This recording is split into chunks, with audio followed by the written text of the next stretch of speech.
I don't think I've ever wanted a coach fired more than Darvin Ham. This man really just trying to throw people under the bus because he knows he's on his way out. It is wild. But real quick, before we dive into it, thank you all so much for tuning in. I greatly appreciate it. Make sure you like the video, subscribe to the channel. All right, I couldn't even do my intro. I am like flabbergasted. Okay, so let me read what Darvin Ham had to say. All right, he said, if you're coaching a team and one of your starters is like 10 games in a row just hitting the bed, what are you going to do? The head coach of Los Angeles Lakers, let's dissect this for a moment, okay? First off, not only did he just throw somebody under the bus, he's supposed to be the head coach, the leader, the example, the man that, maybe takes some accountability for your incompetence or whatever the word is, right? Like, my mind is going 100 miles an hour right now because this man just really said that. You're the head coach. One of your starters isn't performing well. You replace him with somebody that is. Now, the player he is alluding to is Rui Hachimura, right? Because if you look at, I know some people have said, oh, it's got to be D'Lo. It's not D'Lo because D'Lo didn't S the bed 10 straight games. He's really good in those Pelican games. He's really good in the 2.5 of the Nuggets games. It's Rui Hachimura because Rui Hachimura had a terrible series against Denver and wasn't great the last 10 games. So he's talking about Rui. Couple things. One, what have I said all season long about Darvin Ham and Rui Hachimura? He has no idea what he is doing and utilizing Rui. He's talking about Rui S-ing the bed, right? But you're not putting him in good position. He's getting 5 shots a game, right?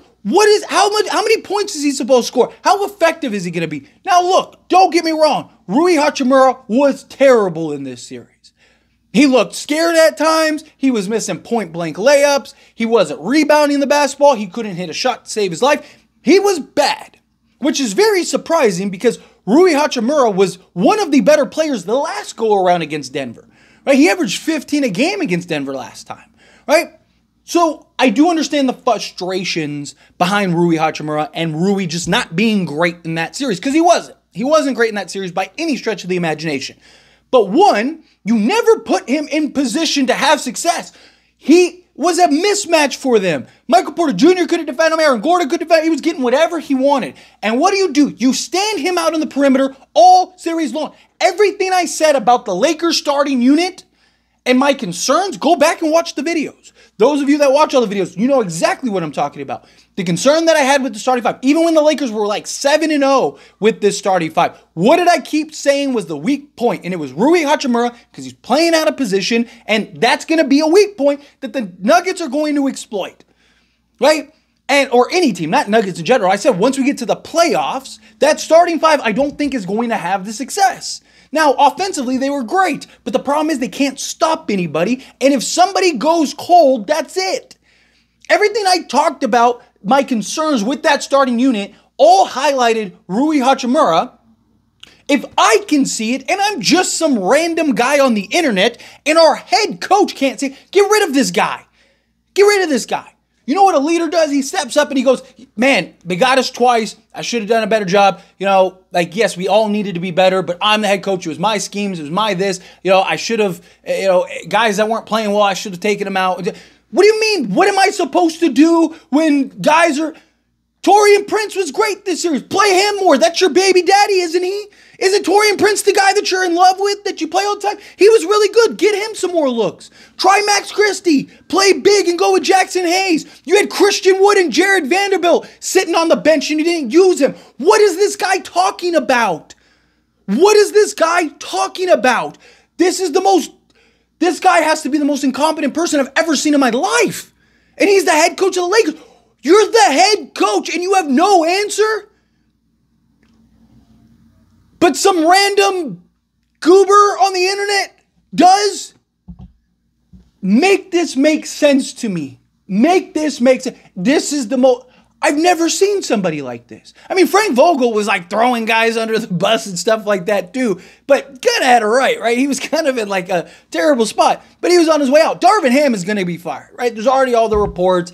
After he said that, you don't say something like that and then they bring you back. He's already lost the locker room, right? Like, no, like Darvin Ham is gone and he is fired. But Darvin Ham might have just screwed himself out of a future job.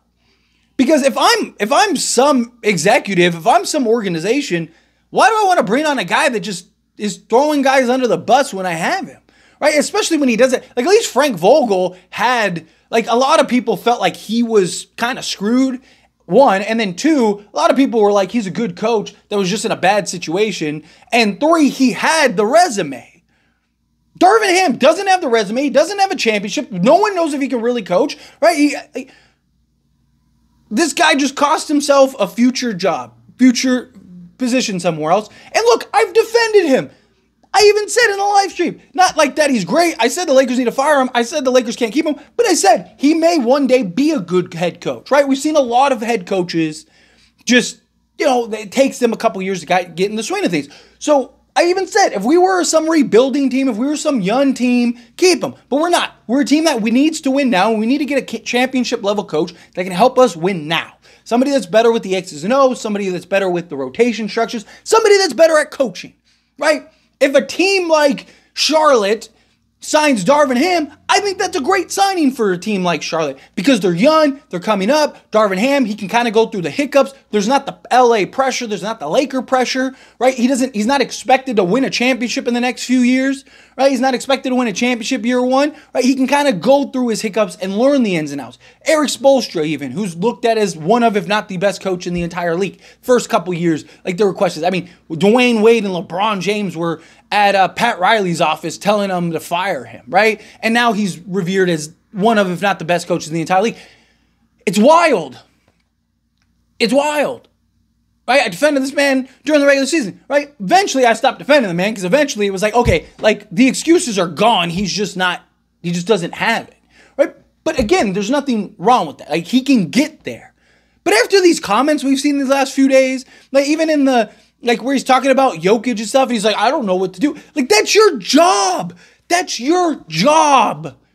Like literally, that's like, I don't know, a fireman not knowing how to put out a fire. That's like, a pizza man not knowing how to make a pizza. Like, what are you talking about? Why do you step down then if you have no idea? What am I supposed to do if one of my players isn't playing well? You swap them out. What do you mean? Right? I even defended Darvin Ham in game one for sticking with guys, right? Because I thought at the time that's the right approach, right? You need these role guys to step up. You need the guys that have to show up, right? So I said, you stick with Reeves, you stick with Rui, you stick with D'Lo for another game or so. You get back to LA and you kind of feel it out game three, right? They stuck with D'Lo and everyone in game two. D'Lo was better. Rui and Reeves were kind of still, but then you saw Reeves kind of pick it up. Rui was the one that never really picked it up, right? D'Lo, S the bed in game three. But, right, like, regardless, at some point, what did I say even in that? Like, okay, if it's not working, then you have to make the adjustment. You have to switch guys out. You have to go with a different starting lineup. Rui's not working. Go with Spence. Go with whoever. At least try something rather than just, well, what am I supposed to do? Like, anything, dummy. Like, again, make it make sense. This is supposed to be our head coach. This is supposed to be a guy. It is so wild to me. Like, I don't think I've ever seen anything like that. Where a head coach basically says he's clueless and has no idea what he's doing. It's what he said. It's what that comment said. When a player is the bed for 10 straight games, what am I supposed to do? You switch him. You change it. You had no problems benching D'Lo and Reeves early in the season. You had no problems messing up the lineup constantly this season. You had no problems playing Taurean Prince 40 minutes a game early in the season. Like, you had no problems doing it all season long. But when it comes to the point that we need you to do it, you what? You go brain dead?